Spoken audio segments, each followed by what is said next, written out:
kasih Bapa. Kau sangat baik, selalu baik, dan sangat amat baik. Berbicaralah buat kami, tumpahkan isi hatimu, ajari kami kebenaran firman-Mu dengan bahasa yang mudah kami mengerti. Berbicaralah kepada kami berdoa Roh Kudus, Engkau yang menjawab setiap kebutuhan kami masing-masing. Dan tolong hamba-Mu karena sungguh tanpa Engkau hamba tidak mampu. Menyerahkan setiap menit-menit ke depan ke dalam pimpinan Roh Kudus sepunya. Hanya di dalam nama Yesus kami yang siap diberkati Tuhan, sama-sama kita katakan amen. Puji nama Tuhan. Shalom. Semua baik? Katakan amin. Haleluya. Sehat-sehat semua? Anda kelihatan luar biasa dan awet muda dari sini. Haleluya. Sore hari ini saya akan ngomong tentang hubungan yang dangkal, shallow relationship. Siapa di sini yang in relationship? Angkat tangan. In relationship, yang dalam hubungan, mau itu nikah, mau itu pacaran, tunangan, in relationship. Yang masih single angkat tangan. Jomblo-jomblo bahagia bangkit berdiri gitu. Oke. Ini bagus ya buat yang sudah in relationship maupun yang masih single. Hubungan yang dangkal didasari dengan 3 hal. Yang pertama, penilaian tampak luar. Yang kedua, pemuasan ekspektasi atau hawa nafsu. Ketiga, pencarian rasa nyaman. Kita bahas satu-satu. Coba uji hubunganmu. Dangkal atau dalam? Hubungan yang dangkal, yang pertama itu didasari berorientasi pada penilaian tampak luar. Firman Tuhan berkata dalam 1 Samuel 16 ayat yang ke-7. Tetapi berfirmanlah Tuhan kepada Samuel, sama-sama, janganlah pandang parasnya atau perawakan yang tinggi, sebab aku telah menolaknya. Bukan yang dilihat manusia, yang dilihat Allah. Manusia melihat apa yang di depan mata, tapi Tuhan melihat hati. Hubungan yang dangkal hanya berorientasi pada tampak luar. Tapi hubungan yang dalam itu berorientasi pada hati. Attitude of the heart matters. Sikap hati seseorang jauh lebih penting daripada penampilannya. Katakan amin. Biarpun Anda pintar, biarpun Anda hebat, skillful, tapi kalau Anda tidak punya karakter, karisma, punya karakter enggak, Anda akan jadi orang yang toksik. Orang yang toksik bikin lingkungan kerja tidak baik. Dan membuat teman-teman yang kerja sama dia rasa tidak nyaman, terganggu. Yang mengakibatkan kinerja kerja karyawan jadi buruk, jadi turun karena suasana kerja nggak enak, bener nggak sih? Paling penting tuh gini, tempat kerja harus nyaman. Makanya di ICI atau YTP saya bilang gini sama tim kami, kita ini family. ICI sama-sama bilang we are family, 3, 2, 1. ICI itu tagline kita. Kita harus jadi keluarga. Kenapa? Kita hidup ini ya, kalau mau ngomong jujur, bagi yang bekerja. Hidup kita habis paling banyak di mana? Tempat kerja.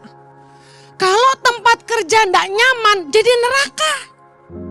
Bagi kita yang setiap hari harus kerja. Anda jangan cuma pikirin penampilan luar. Benar saya bilang, yang jomblo-jomblo bahagia harus mengevaluasi penampilan Anda dan bau mulut dan bau ketiak dan sebagainya. Tetapi Attitude of the heart, the beauty from inside is very important. Sikap hati, kecantikan batinnya Anda jauh lebih berharga. Suami-suami yang istrinya cantik tapi makan hati, katakan, jangan ya, nanti marah istrimu. Anda pasti setuju dengan saya. Di dalam pernikahan, kita nggak cuma nikah sama kulit luarnya. Katakan amin yang nikah-nikah. Kok pelan dan cuma bapak-bapak lagi.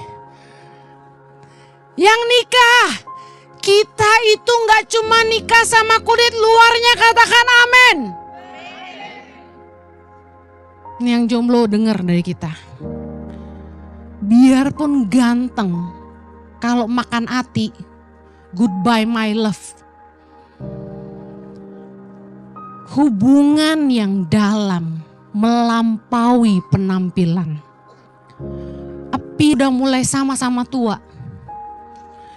Istri sudah menua dan tidak lagi menggairahkan. Suami mulai keriput di mana-mana dan tidak lagi mempesona. Tapi mereka saling setia dan saling sayang. Membuktikan cinta itu melampaui penampilan. Setuju? Kalau nggak bisa terima, kok lu udah kendor sih? Ya gue bisa balas, lu juga. Kalau kita bisa ditarik-tarik, lu mau ditarik?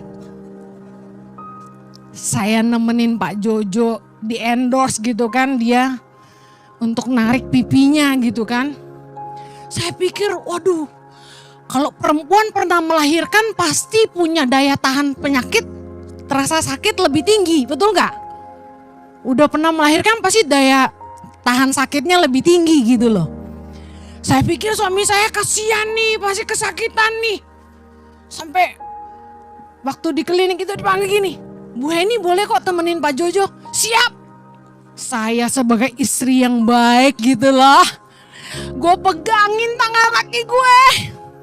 Jo, kamu.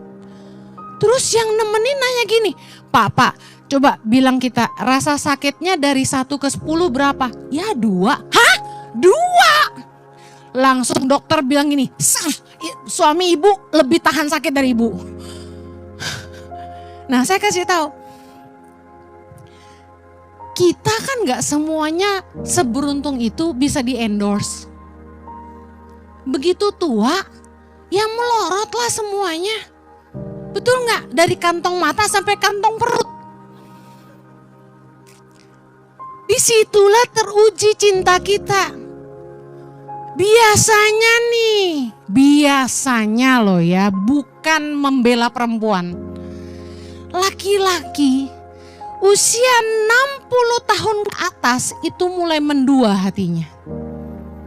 Kalau punya kantongnya tebal dan punya opsi, itu mulai ngerasa gini, wah bini gue udah tua nih, udah gak seksi lagi. Laki-laki yang baik sih enggak, jemaat ICI enggak ada yang kayak gitu. Takut Tuhan semua, amin. Setia sama istrinya biarpun tua dan kendor. Tapi kebanyakan orang tuh mulai ngeluh di usia 60, suaminya mulai aneh-aneh. Kalau Anda membangun hubungan dengan orang berdasarkan fisik aja, ini yang akan jadi harga bayar Anda. Saya pernah didekati sama pria waktu saya masih gadis, belum apa-apa dia bilang, gue tuh seneng sama cewek yang jarinya panjang, kukunya panjang. Dalam hati gue, tangan panjang syukur loh. Posisinya itu cowok naksir saya. Tapi gak tahu apa gunanya dia ngomong gitu sama cewek yang jarinya pendek. Paham kan? Lu pikir gue bisa tarik jari gue? Kalau lu naksir gue, lu gak perlu bahas kuku jari panjang. Lah kuku saya pendek saudara. Tanda pekerja keras. Nah Saya langsung ilfil sama cowok itu meskipun sebenarnya saya naksir dia duluan sebelum saya naksir Pak Jojo. Maksudnya sebelum Pak Jojo naksir saya. Tapi saya dari dulu paling gak suka sama pria yang berorientasi kepada penampilan. Itu cetek banget. Jadi Anda yang merasa gini, gak ada yang mau sama saya karena saya pendek, that's fine. Gak ada yang mau sama saya karena saya pesek, that's fine. Jangan sesali dirimu sendiri. Lebih baik gak usah jadian sama orang yang cuma physical minded. Karena kamu tidak akan dicintai karena kamu. Kamu hanya dicintai sejauh fisikmu. Saya mau tanya. Kalau kita nikah, apa bisa jaminan kita cantik selamanya, ganteng selamanya, kaya selamanya? Bisa ada jaminan? Bagaimana yang nikah, tiba-tiba diagnosanya kanker. Saya di forward semalam. Baru nikah 1,5 tahun. Rencananya mau punya baby, tiba-tiba didiagnosa kanker. Dia pakai khotbah saya untuk jadi back soundnya. Saya sampai nangis nontonnya. Istrinya mulai botak, suaminya dengan setia gendong dia, suapin dia dan urusin dia di ranjang rumah sakitnya. Berapa banyak Anda yang mau dicintai lebih dari sekedar penampilanmu. Anda harus cari hubungan yang dalam, bukan yang dangkal. Bukan hanya yang berpatok pada penampilan, tapi yang peduli isi hati Anda. Mau cari orang yang dalam tuh gini. Apa-apa tuh pakai hati, bukan cuma pakai mulut. Kalau orang benar-benar tertarik bangun hubungan yang dalam sama Anda, dia tidak cuma puji penampilan Anda bahwa Anda cantik, tapi dia ambil waktu, tutup HP-nya, makan sama Anda dan tatap mata Anda. Ngomong sama Anda dari hati ke hati. Jangan cari perempuan yang cuma peduli kantongmu dan tanya gajimu. Peduli mobilmu apa, rumahmu apa, kerjamu apa. Tapi dia peduli gini. Apa cita-cita kamu? Kamu pengen bawa hidup kamu kemana ke depan? Apa rencanamu di masa akan datang? Cari perempuan tuh yang mikirnya jauh di kedalaman. Bukan yang hanya sekedar gini, lu bisa beliin gua apa? Lu berani ajak gua makan di mana? Itu shallow banget, yang ngerti katakan amin. Yang kedua, hubungan yang dangkal didasari dengan pemenuhan ekspektasi atau hawa nafsu. What can I get from this relationship? Apa yang gue bisa dapat dari hubungan ini? Wow. Amsal 6 ayat 25. Janganlah menginginkan kecantikannya dalam hatimu. Janganlah terpikat oleh bulu matanya. 26 sama-sama. Karena bagi seorang sundal sepotong rotilah yang penting. Tapi istri orang lain memburu nyawa yang berharga. Lihat, di dalam hubungan yang dalam ditandai dengan pengorbanan dan tidak mementingkan diri sendiri. Anda ingat kisah di mana Yesus bertanya kepada Simon Petrus 3 kali, apakah engkau mengasihi aku? Kita pernah dengar pengajaran ini bahwa kasih dalam bahasa aslinya yang Yesus gunakan adalah apakah engkau agape dengan aku? Tapi Petrus jawab 3 kali apa? Aku phileo dengan engkau.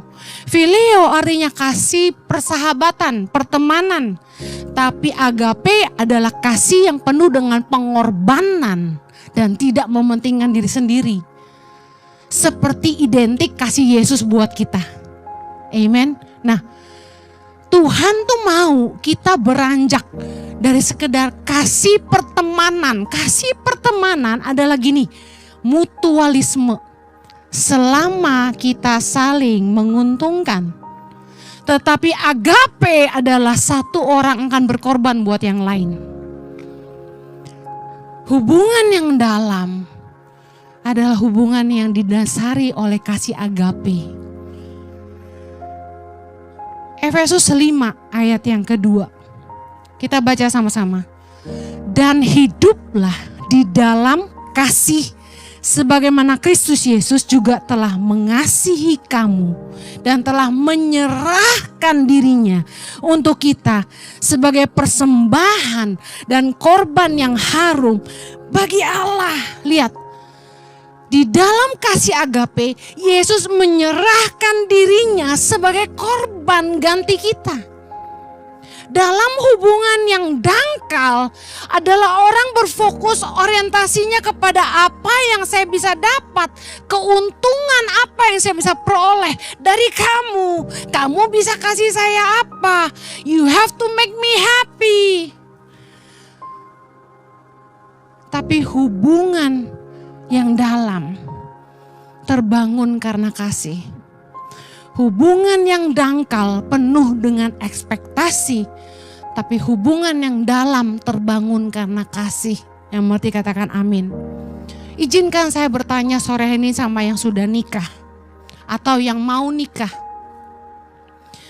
Apa alasan Anda menikah? Why do you want to get married? Ya, bahagia. Karena pasangan saya membuat saya merasa nyaman, complete me. Saya pernah sama Pak Jojo memberkati pernikahan. Kita tanya, kenapa pengen buru-buru nikah? Karena mereka baru dating sekitar 3 bulan kalau nggak salah. Dia jawab gini, ya karena saya udah tua bu, ngapain pacaran lama-lama? Ya biar bisa kelar punya anak gitu loh. Kan masa udah opa-opa masih ngejar anak main bola, gitu. Pertanyaan saya gini, gimana kalau istrimu gak bisa kasih kamu keturunan? Will you still love her? Hubungan yang penuh dengan orientasinya ekspektasi, pemuasan hawa nafsu akan selalu menuntut. Tapi hubungan yang didasari dengan kasih adalah begini, apapun yang terjadi, aku akan tetap mengasihi kamu. Kalau suamimu suatu hari cacat dan tidak bisa menafkahi, apakah Anda siap? Tidak gampang bukan? Orang bisa munafik waktu mau nikah. Tapi perceraian yang begitu banyak telah membuktikan keasliannya. Saya katakan gini, banyak orang yang ketika menikah, mereka cari pasangan itu kriteria pertama itu pasti ganteng atau cantik. Normal, wajar. Karena itu daya tarik utama. Tapi saya bilang tadi di awal poin pertama itu shallow. Karena itu kita harus bangun hubungan dengan orang itu dan mempelajari sifat aslinya. Display selalu penting untuk daya tarik orang masuk ke toko. Tapi apa yang dia lihat di dalam toko yang menentukan dia beli apa enggak, setuju? Jadi di awal hubungan Anda tertarik karena penampilan itu wajar. Tapi jangan buru-buru nikah, Anda harus kenali aslinya seperti apa. Karena seringkali kita terkecoh, tidak seindah tampak luarnya.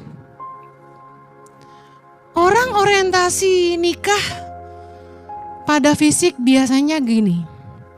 Wah, gua tuh suka sama cewek yang tinggi, langsing, seksi. Cantik, bibir tipis, hidung mancung. Selamat, sekarang udah banyak yang operasi. Begitu lu punya anak pehe baru tahu rasa. Saya kasih tahu, kalau orientasinya cuma ada pemuasan hawa nafsu, cari yang hot, cari yang kaya, semua kan serba ekspektasi dan hawa nafsu kan. Bisa bawa Anda ke luar negeri, bisa jadi pameran yang dibanggakan. Ada loh suami-suami yang istrinya tuh harus seksi. Kalau pergi sama dia harus pakai rok mini, baju ketat yang agak ngangkat, dada turun. Semakin mini semakin hebat. Pokoknya ada suami-suami yang gitu. Saya juga baru tahu. Saya terkejut. Saya bilang, ini istrinya apa nggak bikin malu suaminya? Ternyata suaminya yang suruh. Suami saya jangan harap Henny keluar rumah pakai celana pendek. Potong kaki lo. Dia mah dari saya umur 16. Gak boleh pakai apapun di atas lutut. Gak boleh yang kelihatan ketiak. Gak boleh yang nerawang. Biarpun ada dalaman. Saya jadi apa sih istilahnya, Siti Nurbaya zaman dulu gitu. Rapi. Tapi saya bersyukur karena dia gak physical minded. Amen. Saya gak merasa rugi. Pacar saya dulu itu sudah melatih saya untuk jadi ibu pendeta yang anggun. Gitulah. Biar dia seneng, biar gue gak diomelin. Saya kasih tahu, pasangan yang nikah sudah puluhan tahun, banyak yang sudah gak berhubungan seks karena alasan satu dan lain hal. Mungkin maaf yang laki-laki itu banyak kali kena kanker prostat misalnya, atau impotensi misalnya. Lalu apa kabar dengan pemuasan hawa nafsu kalau hubunganmu hanya berorientasi di situ? Anything can happen in marriage, right? Kalau cuma karena nafsu, ada loh perempuan yang gini, gue gak bisa dipuasin sama laki gue, jadi gue cari laki-laki lain. Wah edun sih kata saya. Gak bisa dong hubungan hanya berdasarkan pemuasan hawa nafsu. Loh Weni, Tuhan berfirman, beranak cuculah. Masalahnya kan kasih agape itu terima apa adanya, mau berkorban dan gak mementingkan diri sendiri. Kalau Anda cerdas, ada 1001 cara untuk memuaskan diri sendiri. Suruh pasanganmu lakukan apa yang bisa dia lakukan, kurang lebih gitu.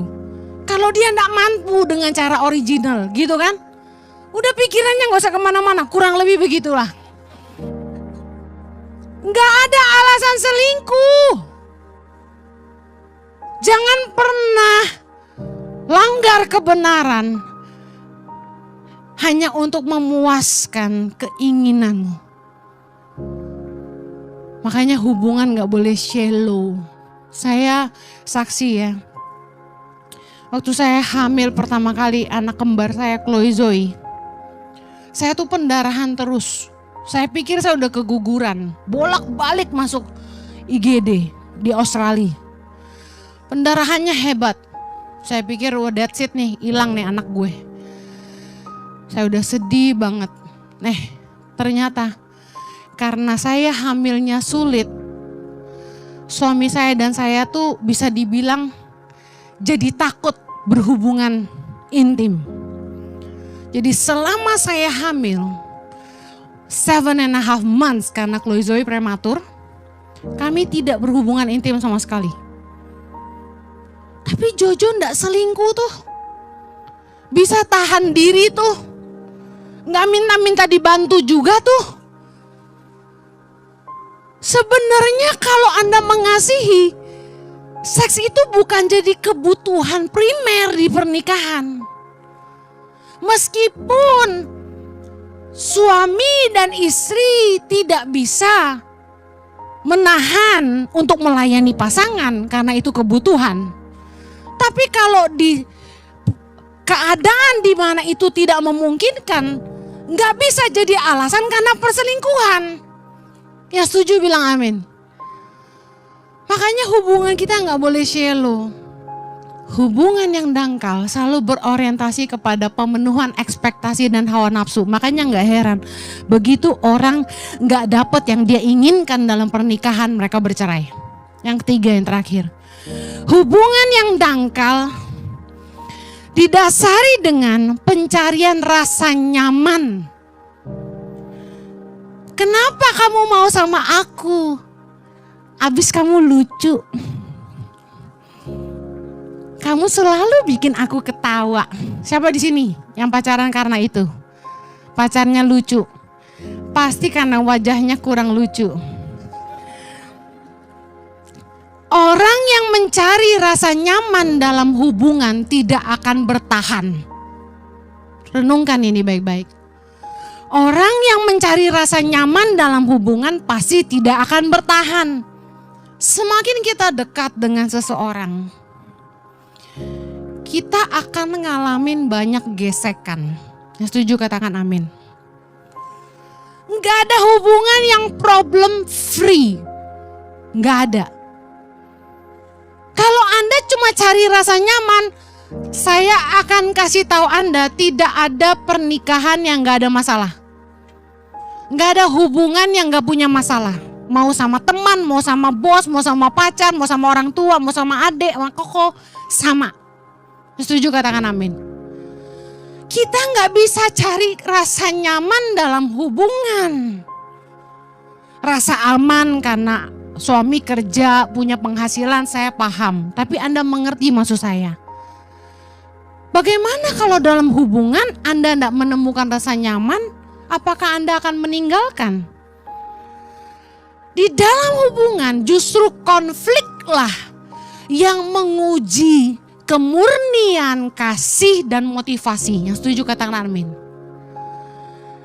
Hubungan yang dalam itu ditandai dengan lahirnya ini, pengertian dan penerimaan. Hubungan yang dalam justru ditandai dengan penerimaan dan pengertian. Dan saya percaya semua itu hanya diperoleh dari melewati banyak proses ketidaknyamanan. Saya pernah khotbah bagaimana saya menemukan seorang Jojo tidak berubah. Tetapi apa yang dulu jadi masalah bagi saya sekarang sudah tidak jadi masalah. Jadi yang berubah siapa? Respon saya. Anda tidak bisa paksa pasanganmu berubah. Yang harus berubah adalah kedewasaan dalam hubunganmu, lahirnya penerimaan dan lahirnya pengertian. Saya percaya kasih akan membuat kita bertahan dan saling memaafkan. Katakan amin. 1 Petrus 4 ayat 8 menjadi poster kita di sini. Tetapi yang terutama sama-sama, kasihilah sungguh-sungguh seorang akan yang lain, sebab kasih menutupi banyak sekali dosa. Anda harus mengerti bahwa di dalam hubungan yang dangkal orang akan cari rasa nyaman, tapi hubungan yang dalam justru orang akan lahir pengertian dan penerimaan. Saya akhiri dengan hubungan kita dengan Tuhan. Tuhan gak mau kita punya hubungan yang dangkal dengan Tuhan.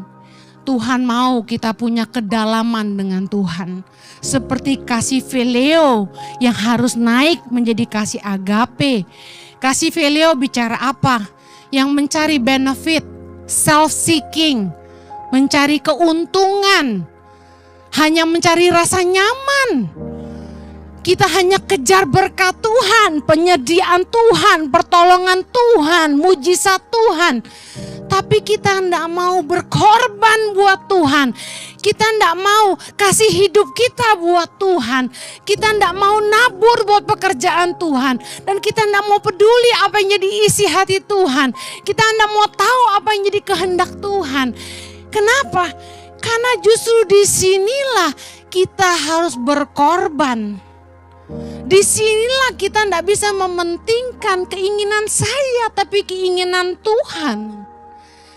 Kalau saya mementingkan keinginan saya tidak pulang ke Indonesia. Terpaksa. Anak saya bilang gini sama saya, Mami, kenapa banyak orang Kristen gak baik? Kenapa Tuhan gak bikin mereka jadi baik aja? Kan Tuhan bisa dong. Setel hati manusia jadi baik, jadi baik, jadi baik, jadi baik. Manusia di muka bumi. Dikatakan bahwa Tuhan menyesal menjadikan manusia. Kenapa? Karena kecenderungan hati manusia selalu kepada kejahatan. Tuhan menyesal. Lalu kita berpikir begini, kalau Tuhan menyesal proyek awalnya gagal, kenapa proyek kedua nggak dibikin manusia-manusia yang takut Tuhan aja? Manusia-manusia yang cinta Tuhan aja karena ini. Karena Tuhan mau kita mengasihi Dia dari hati kita. Yang Dia bisa berikan buat kita atau apa yang Dia bisa lakukan untuk kita. Tuhan mengizinkan masalah, proses terjadi dalam hidup kita. Karena Tuhan mau menguji kasih kita.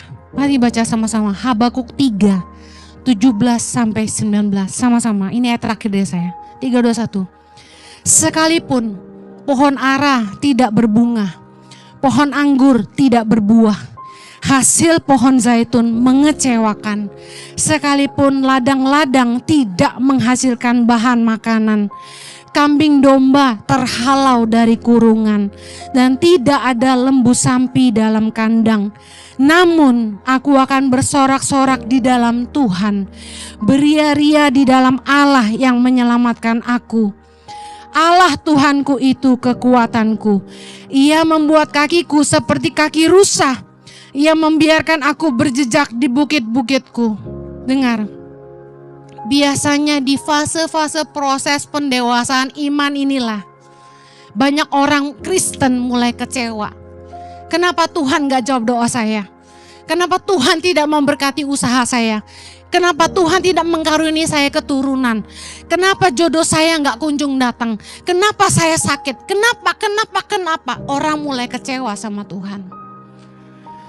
Tapi saya mau kasih tahu, meskipun tidak semua masalah yang terjadi dalam hidup kita adalah ujian dari Tuhan, karena bisa jadi karena kesalahan kita sendiri, taburan kita di masa lalu, atau karena pencobaan dari si jahat, tapi Tuhan mengizinkan proses pergumulan, badai kehidupan datang menerpa kita. Karena Tuhan mau kita memiliki kehidupan yang membangun hubungan yang dalam dengan Dia. Karena dengar, justru di dalam lembah-lembah kekelaman, orang mulai cari Tuhan. Di dalam badai kehidupan, ketika tidak ada pertolongan, orang mulai berseru kepada Tuhan. Menandakan Tuhan menginginkan hubungan yang dalam dengan kita. Bukan karena Dia tidak mengasihi kita. Ujian Tuhan izinkan dalam hidup kita.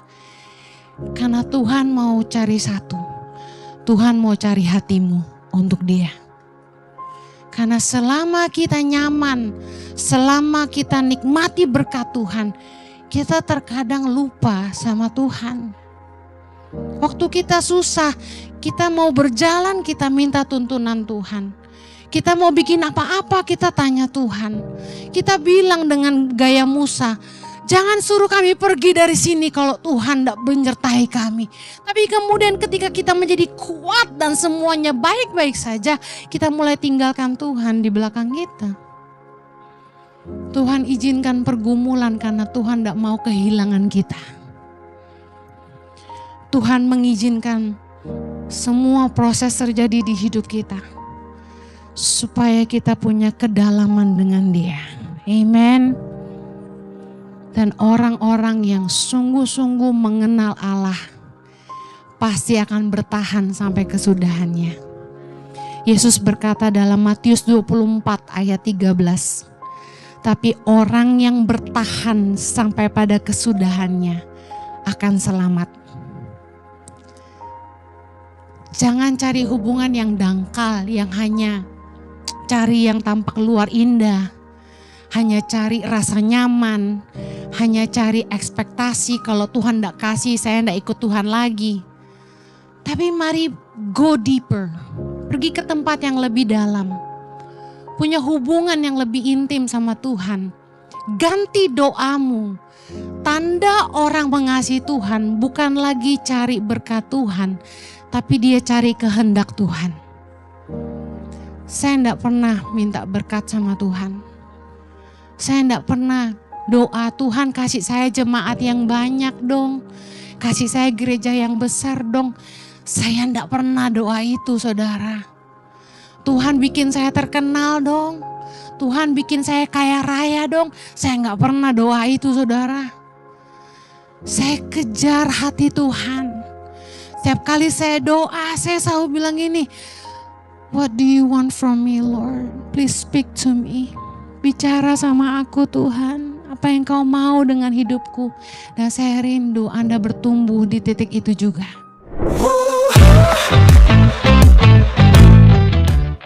Bagi saudara-saudara yang diberkati Impact Community Indonesia dan ingin memberikan persembahan atau donasi, dapat disalurkan ke rekening Bank Gereja Impact Community Indonesia dan Yayasan Tangan Pengharapan serta QR Code BCA Mobile, GoPay, OVO, Dana, Shopee, dan link aja.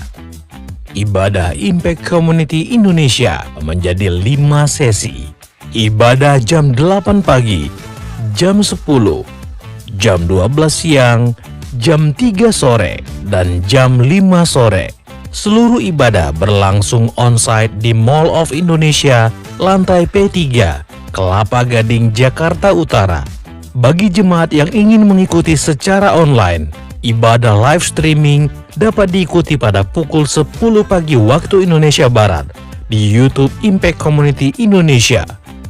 Mari bersama-sama untuk datang dan mengikuti 60 Minute Worship secara onsite setiap Rabu malam pukul 19.30 waktu Indonesia Barat, langsung di Gereja Impact Community Indonesia, Mall of Indonesia lantai P3. Mari bawa keluarga dan ajak orang-orang yang Anda kasihi. Impact Community Indonesia Friday Service, ibadah setiap hari Jumat yang ditayangkan secara online pukul 19 waktu Indonesia Barat. Ibadah Saturday Service, ibadah Sabtu Impact Community Indonesia ditayangkan online setiap Sabtu pukul 19 waktu Indonesia Barat di YouTube Impact Community Indonesia. Setiap ibadah online Impact Community Indonesia sudah tersedia subtitle dalam bahasa Indonesia, bahasa Inggris, dan Mandarin. Anda dapat mengaktifkan dengan klik tombol CC atau closed caption pada layar Anda. Spesial bagi kaum muda, ibadah Impact Youth pukul 17 waktu Indonesia Barat di Mall of Indonesia lantai P3. Bagi jemaat di luar kota Jakarta dapat menyaksikan ibadah youth secara online di YouTube Impact Community Indonesia. Bagi Anda yang ingin tahu lebih banyak tentang firman Tuhan, dapat bergabung dalam Bible Study Impact Community Indonesia melalui virtual setiap 2 minggu sekali pada hari Sabtu pukul 9 pagi waktu Indonesia Barat. Pendaftaran ini gratis dan dapat dilakukan dengan mengisi form registrasi melalui scan QR Code atau dapat menghubungi nomor yang tertera di layar Anda. Saksikan menabur cinta untuk Indonesia. Setiap Sabtu jam 11 waktu Indonesia Barat di YouTube Tangan Pengharapan. Ikuti Daily Devotion setiap hari Senin sampai dengan Jumat jam 6 pagi waktu Indonesia Barat di YouTube Henny Kristianus, serta pukul 7 pagi waktu Indonesia Barat di YouTube Yohanes Kristianus. Impact Community Indonesia memiliki sebuah komunitas untuk kita bertumbuh bersama. Bagi Bapak Ibu Saudara yang ingin bergabung di Komsel Impact Community Indonesia, dapat mengisi link form pendaftaran di bawah ini. Bagi Anda yang rindu menjadi jemaat Impact Community Indonesia, dapat mengisi Google Form atau scan QR Code di layar Anda. Saudara dapat mengirimkan permohonan pelayanan doa dan konseling, atau jika Anda memiliki doa yang terjawab serta kesaksian atas jawaban doa Anda melalui Google Form, WhatsApp, atau email impactcommunity.id@gmail.com. Bagi Anda yang rindu untuk dibaptis, Anda dapat mendaftarkan diri Anda dengan scan QR Code yang ada di layar kaca atau menghubungi kami di 0811 9777 745. Tangan Pengharapan memproduksi merchandise Positive by YTP dan batik Tangan Pengharapan untuk menolong pendidikan anak-anak pedalaman Indonesia. Pembelian dapat dilakukan di online store Tangan Pengharapan, di Tokopedia, Shopee, dan WhatsApp merchandise Tangan Pengharapan di 0813 1100 5568. Temukan dan ikuti media sosial kami di YouTube dan Instagram Impact Community Indonesia. Menjadi guru pedalaman dengan tantangannya adalah pilihan bagi saya untuk mengabdikan diri.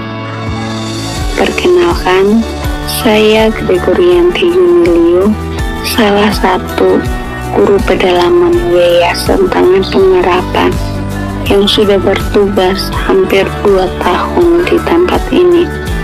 Selama berada di sini, saya mengajar pelajaran akademik dan juga membentuk karakter mereka, serta saya pun harus menjalani kehidupan bersosialisasi bersama masyarakat.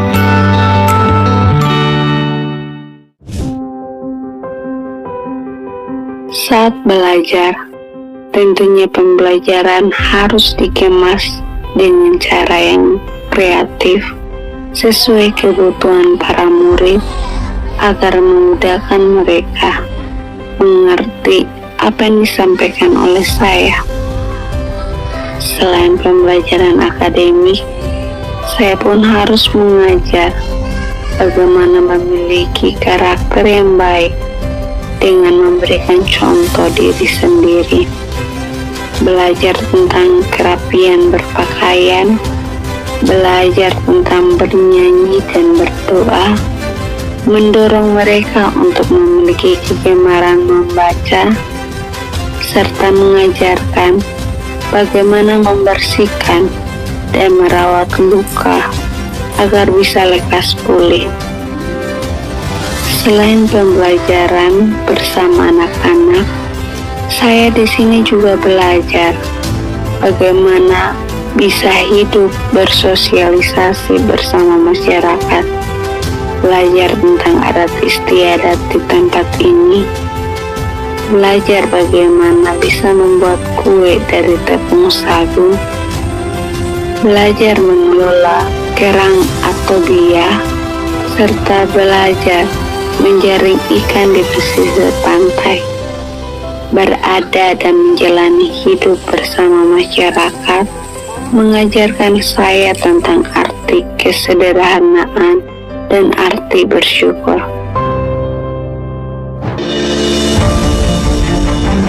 Mengajar dan belajar selama saya bertugas di tempat ini merupakan suatu kesempatan yang sangat luar biasa Terima kasih kepada Yayasan Tangan Pengharapan untuk kesempatan luar biasa ini.